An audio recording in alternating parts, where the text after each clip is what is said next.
I'm just gonna get straight into it because the numbers weren't. Number was not in line with the music, and we were going to start at 45 seconds anyway. How are you, Theo? I'm well, thanks, Nathaniel. How are you? Yeah, I'm well. Everybody tuning in on LinkedIn, Facebook, and YouTube. We've got Theo Capodistrias. I hope I pronounced that correctly in the house from Hobart. Drop in the comments. Let me know where you're tuning in from, guys. Let us know you're out there. Want to make this as interactive as possible. We've got lots to talk about with Theo. He's got quite an accomplished career. Done all sorts of roles, including he's the executive director and licensee of TEDx Hobart. He's a speaker, trainer, and coach. He's involved with Tourism Tasmania. And many other roles and programs that he's involved in.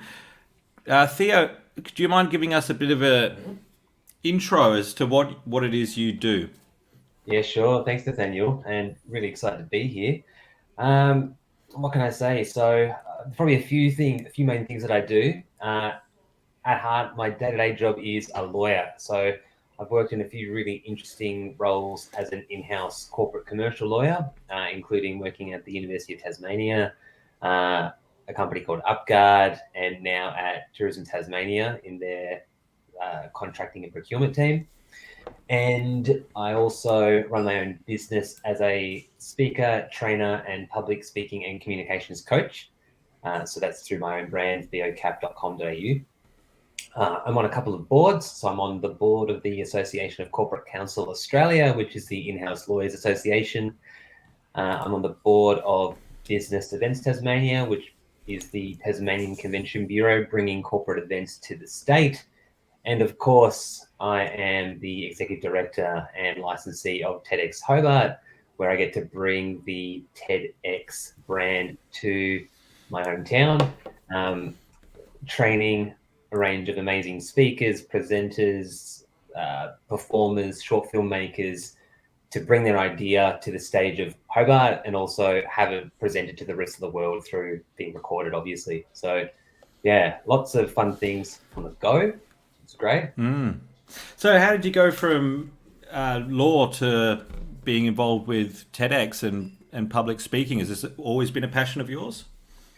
Yeah, I mean, it's always been a passion of mine. So I guess one of the reasons why I went into law was because I thought it could be a way for me to combine a lot of the things I really liked when I was at school. So I loved English, I really liked drama, and I really liked problem solving and looking at society. So I thought, okay, the law path kind of makes sense then because you get to do all of those things. I thought I'd be doing more speaking and presenting, going to court. However, when I got into my career, I never really did the court thing. I became a corporate lawyer. So I was always just in an office, doing that type of stuff. But in my role as a corporate lawyer, I do a lot of training. So I would train different teams within the business on topical legal issues or commercial issues which they need to know. And I thought, oh, this is really fun. And then as a lawyer, because I managed to build my brand and my profile through, I guess, using stuff like LinkedIn and contributing to publications, I started getting asked to speak at legal events. So from probably 2017, there about Okay. 2017, I started getting asked to speak at a range of legal events around Australia and internationally as well. So I've spoken at a few in New Zealand. And for me, I thought I really love speaking and being on a stage, whether it's in person or virtual, whatever. I have a lot of fun with that. Maybe I should do this for myself. Maybe I can make this my own thing. So it was probably at the end of 2019, beginning of 2020. I sat down and put the business plan together about, what is it Right. that I can give people and what can I do? What's my thought leadership to help people? And it really came down to this idea of communication and helping people to communicate and helping people to Yeah. demonstrate their value through the communication. Yeah. So, yeah, that's when my business came about. And I launched in March of 2020, which is a pretty horrendous time to launch a speaking career when there are no live events happening. But gave me some time to really nut it out, nut out my business plan and nut out the marketing to, you know, Yeah. go through from there. Yeah. And so I've got a couple of questions. With the speaking in the legal arena, how did you find that affected your career? What was the impact of getting involved in doing those talks? I think for me, getting on a stage put me in front of audiences of people that wanted to speak to me. So it was a case of, okay, well, Theo, you know some stuff, and I'd like to hear your experiences. So it put me in front of other colleagues and a network of people who I wanted to connect with, and gave me the opportunity to meet and do other work with, which is really cool. So Yeah. being able to speak at legal events across Australia and connecting with the people that are my colleagues and equivalents at other companies is really good. So Yeah. it provides me the opportunity to meet those who are doing the same thing as me. Yeah. Now, speaking in those legal events, is it quite a different um, quite a different approach to doing a TED talk? Is it a different Yeah, arena, isn't it? Yeah. completely. So I guess you need to look at your conference talk as generally you're doing more information sharing. You're kind of just it's about combining information and education. So Yeah. making it fun, but making it informative as well. And generally, if it's at a legal event, it has to qualify for CPD, continuing professional development. So it needs to go for an Right. hour. Almost all the time, you're going to be speaking for a while. You've got to fatten it up. Probably, might have some engagement in there as well. Whereas with a TED talk, it's about Hmm. one very specific idea worth spreading, and Yeah. it's something that you've worked on, you've researched, is important to the community you're part of as well. Hmm. And it can't be more than 18 minutes. That's part of the rules. Yeah. And so, how did So you find transitioning from, speaking at corporate events to, not only doing TED Talks, but coaching people on them and running the entire TEDx Hobart? yeah, I mean, I guess I was pretty lucky. I got the opportunity to do some training with TED. I did their TED Right. Masterclass program. So that kind of teaches you the basics of, well, how do you do a TED talk?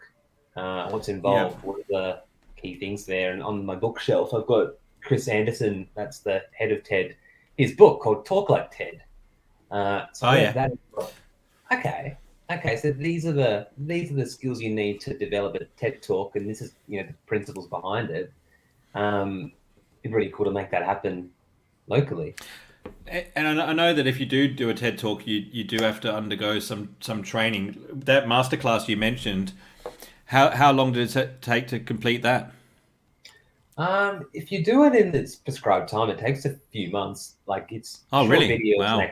short videos and activities, but to Wow. do it properly, you don't want to just binge it in a couple of days, which you could do, Yeah. but to really like take in all the content, it's good to break it down and do it incrementally. And so, did you get the license for Hobart uh, before or after you did your first TED Talk? Well, I guess I haven't actually done a. Well, I have done a TED style talk. So if you check out my Oh, website, so, I've got one on there called "How Our Words Say More Than You Think," and that was a result of doing the TED Masterclass program. So I got given the rights to do the program, and then right. the result was, well, now that you've done it, you've got to do the talk. Yeah. So prepared it, got it together, got a little audience together to like watch me do it, and then put it on the internet, which is cool. But yeah, so I did that. Would have been late 2020. I finished it and recorded it, and Mm, then in 2021, April 2021, I got granted the license to do TEDx Hobart. brilliant. Wow. Yeah. And so, how much of a TED Talk? I know I'm going down a bit of a rabbit hole here, but how much of a TED Talk is the idea, and how much of it is your presentation skills? Look, one of the things I loved about TEDx Hobart is none of our speakers came from a speaking background. All of them Right. were, majority were, academic, science, students, people within like the broader business community. I think maybe two or three out of the nine speakers had actually, presented publicly before. They'd spoken at events, but a TED style talk is very different. So, the idea is what gets people over the line. So a lot of Yeah, the sounds like time, it. the Yeah. TEDx event, you've got to Mm. submit your stuff in written form, and then Yeah. being able to articulate it in a short video after is usually the Mm. application process. Right. So if it ticks theme, if the idea, strikes those chords of what the organisers are looking for, then Yeah. it will generally be the idea first, and then Yeah. with the presentation, that comes with training. So Yeah. with most, Yeah. with most TEDx events, you will be provided with the training from speaker coaches to support you in that. And we were really lucky that we had great people to provide that training as well. Yeah. Um, so for some of the business people that are listening in who may not have done much speaking before, perhaps got to have a couple of opportunities to get in front of an audience, but it's not something they're doing consistently. What would be your recommendation for them to get more involved in public speaking to help build their brand? Yeah, I think looking at opportunities like, going on live on a LinkedIn live or a Facebook live, Instagram live, getting yourself in front of people, actually using the skills of speaking, because a lot of the time it is all about practice. So if you Mm. can practice and do it as much as you can, you're more likely to develop those skills. And with anything, with any sort of, thing that you're trying to work on, doing it more, you become more comfortable at it. Yeah. And yeah, with something like speaking, being prepared, knowing your content, having that, doing that work prior to, putting yourself on a stage is really important. Yeah. So just critical to just know your stuff and then to back yourself in presenting it. Yeah. How important is storytelling when you're presenting? I mean, storytelling's important. One of the things I teach in my coaching programs and, the things I do is you need to appeal to both the left side brain people and the right side brain people. So your Right. left side is your facts, your figures, the analysis. The right side is giving it the narrative, the storytelling, the thing that people are going to remember. A lot of the Mm. time, you can tell people facts and figures, but they will recall the stories you tell because they can relate to it. So Mm. storytelling is critical. Storytelling is just one of those skills that I really love. I love telling stories. I love you know implementing that and weaving those in sort of everything that I do. And Yeah. I found my corporate training having examples and providing those types of stories of this is what's happened in the past helps people to take that message home with them. So it's huge. Yeah.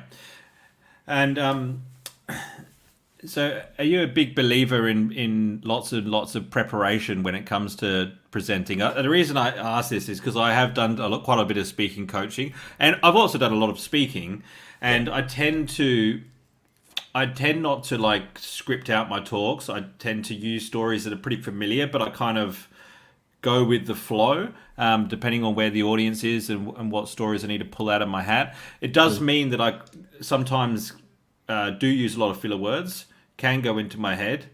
Sometimes my posture isn't how the speaking coaches tell me to be. But I've been told by my audience that that makes me seem more authentic. Da, da, da, da, da. But yeah, some of the speaking coaches I've worked with have not been impressed with with my lack of preparation. Yeah. Yeah. Yeah. I So mean, how important is that stuff? preparation is important. I think preparation is really important. Like you don't need to know your thing. You don't need to know every single word you're going to say. Work script. Yeah. Yeah, you don't need a script. You can script it out to make yourself feel comfortable, but as long as you know like the main points you want to hit. Like if you've got three main points and you know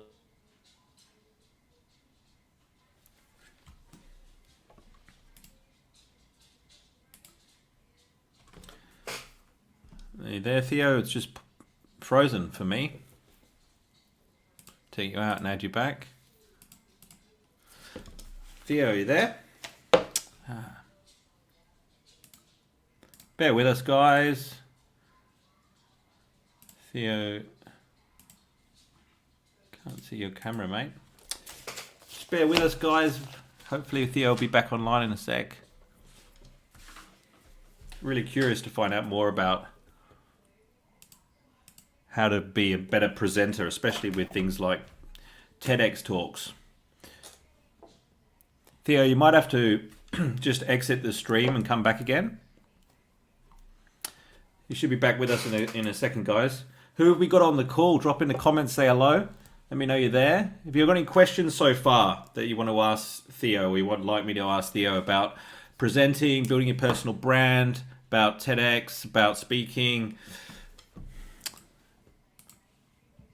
should be back in the broadcast very shortly. Just bear with us.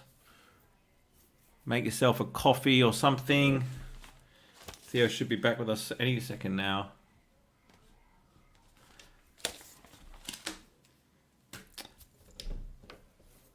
I don't know if the comments are coming through. Drop in the comments to say hello, guys, if you're tuning in.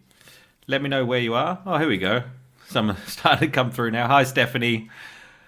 Thanks for being with us. Hopefully Theo will be back on in a sec.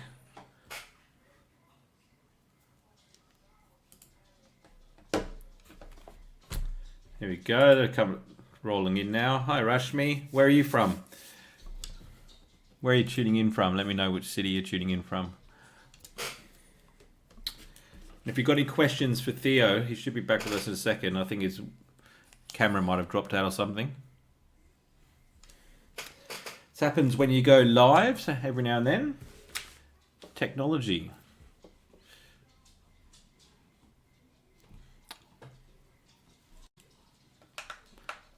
Where is he? Thanks, guys. Hey, Kaushal.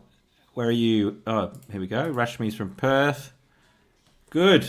I am in Scarborough. Lovely day today, actually, in Perth. Here we go. He's back. I am back. I've just joined my phone because Think my it on your feet. computer has died. It's all right. We've just been having a conversation with the audience. We've got people from all over. Sydney, India, Perth. Yes, That's good. That's awesome. technology gets in the way. That's what happens with live. That's the fun of it, right? Theo, that's much better. I don't know what happened. We love it. But mate, yeah. So what I wanted to ask you next was, when it comes to presenting, like if you are speaking in front of an audience, whether it's a breakfast of 10 people or a bigger audience like a TED Talk, what are some of the biggest mistakes that people generally make when they're presenting? I guess some of the biggest mistakes are, not making their content relevant. So I think speaking in either really technical language, which, people don't want to hear, speaking just not actually connecting with the people in front of them, I think is really bad. So that's probably like the biggest mistake people tend to make. Yeah. I always get angry if the person hasn't done the research for who they're talking to and they're not making their stuff relevant, because I think that's just one of those really big things people need to hone in on. Like, who are you talking to? Know your audience. Yeah, that's huge. Who's your audience? Yeah, it's such a big Absolutely. one. Mm. Yeah, that's very interesting, and it's funny because I always mention to my guests exactly who the audience is before I hop on, because I think that you frame things in a different way when you know who's listening. Exactly. And that's why I've been asking you questions about building personal brand, because a lot of the people that do tune into Monday Night Live are small business owners. We get some marketing guys as well, but they generally listen to the replay.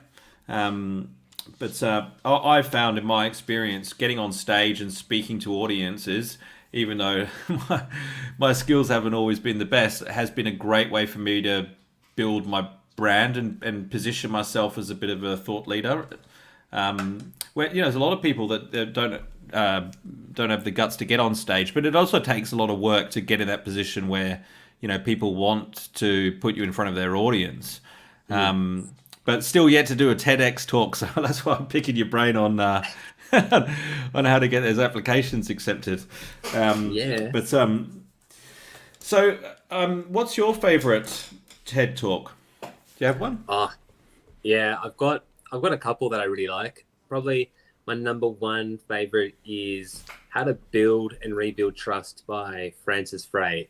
That one's just such a great message that she promotes. She talks about, this thing called the trust triangle, and how trust has three main elements. Now you need all three of those to develop trust, and if one of them isn't there, then the trust kind of breaks.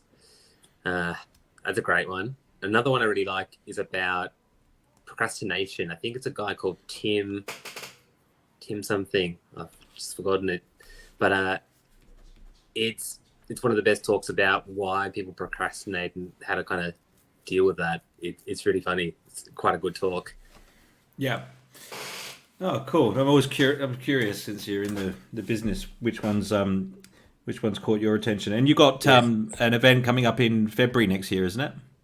We do. So we had our first, or I had the first TEDx Hobart event that I ran earlier this year in February, and I've just had the license renewed for the next event in February 2023. So getting pretty excited.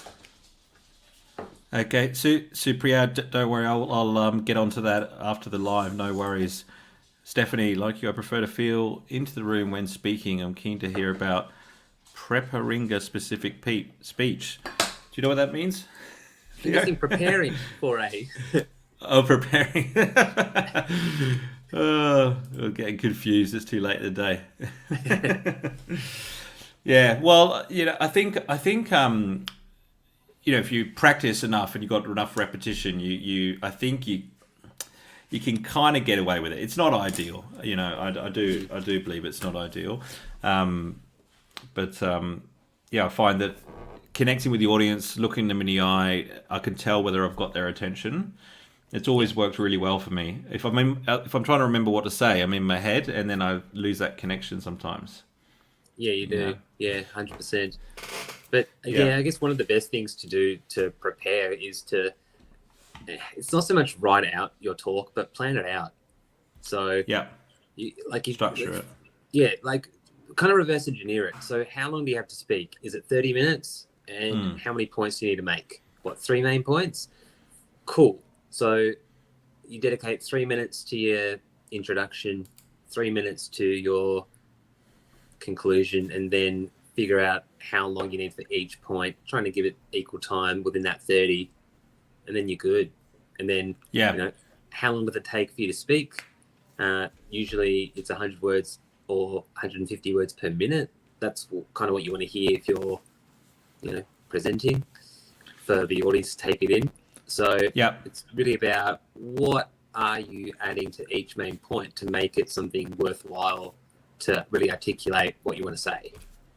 Yeah. And then just being really clear on that structure, the stories, all that stuff, to then let it sink in, and then you get to present it. It's pretty good. Yeah. I don't know what's going on. The audio's getting a little bit fuzzy now as well. Not sure what's going on. But I was going to... My dogs are running around in the background here. So you're doing really well on LinkedIn. Like, I really like your LinkedIn profile is very impressive. It's a lot of credibility. You've got between 5,000 and 6,000 followers. Has LinkedIn been quite powerful in your career? LinkedIn's been huge. LinkedIn has been really, really huge. I got my LinkedIn, would have been in my 4th year of law school. So towards the end, and I thought, this is how I'm going to, connect and make my way into the legal profession. For me, it was about, I need to find the people that I want to connect with who are doing the things that I want to do, and start up a conversation with them. And I go to an effort to post pretty regularly now. Even though I've got a job and, I've got all that stuff, I'm now, I'm focusing more of the content on my LinkedIn for my business as a way to provide some value to my followers, and also just get my name and brand out there as an expert in the speaking and communication space. So if anybody wants to see a good example of a profile, check out Theo's LinkedIn profile. It's really good. Like with anything you do on LinkedIn, people always go to your profile. That's pretty much like will make or break anything you do on LinkedIn, really. That's where the conversion point is, and I think it's very good. So with the speaking coaching, do you work with clients remotely as well? I do. Yeah. I'm actually working with some people in Hobart right now, but we're doing it over Zoom. So yeah, cool. Yeah. I'm more than happy to work with people remotely because we don't need to be in the same room anymore. We can just do it from the comfort of our own homes. It's awesome. And you generally are you working on like one particular keynote? Is that, and then, is that a cycle? Like, how long do you normally work with a client? So it depends what the client needs. So if someone needs help with a specific speech, I've got probably 2 services which someone might, benefit from. One is just, generally like one-on-one coaching, and I offer like a 3 or 6 month program, which is great. I think that's a good option for people to not only build the skills for a particular talk, but also for their speaking and communication generally. But generally for a speech, I offer a service called Power Presentations AI, where it combines one-on-one coaching with the power of an AI platform that I'm using, and that looks at your filler words, eye contact, non-inclusive language, pace, and it transcribes everything. So it will transcribe the whole thing, and then I get to provide commentary and feedback and all that stuff within the platform, and then we go through it on a one-on-one session as well. So amazing. I have awesome. It's really good. And if anyone wants to check that out, feel free to head to my website and learn more. Yeah, I'm curious. I'll definitely be having a look at it. That looks good. And so, what are you most excited about in your business at the moment, with all the things you're doing? Look, I'm really excited just by doing more work. I've got a couple of events coming up, which will be really fun. I'm speaking at an umbrella event in July. Later in July. I've got some. What are you speaking on there? Clients on the go right now for coaching. So really great to see their development and looking at them like grow in their speaking. Yeah. What are you speaking about at Umbrella?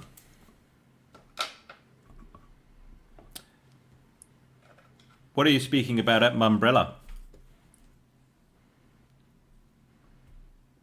Haven't. Ooh, little fuzzy on my end. Did you say what am I speaking on? Yeah. Yeah, what are you speaking about at Umbrella?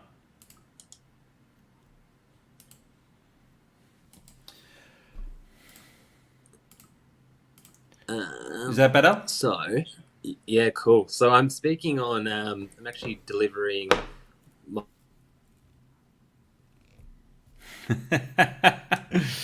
Where you gone, Theo? What happened?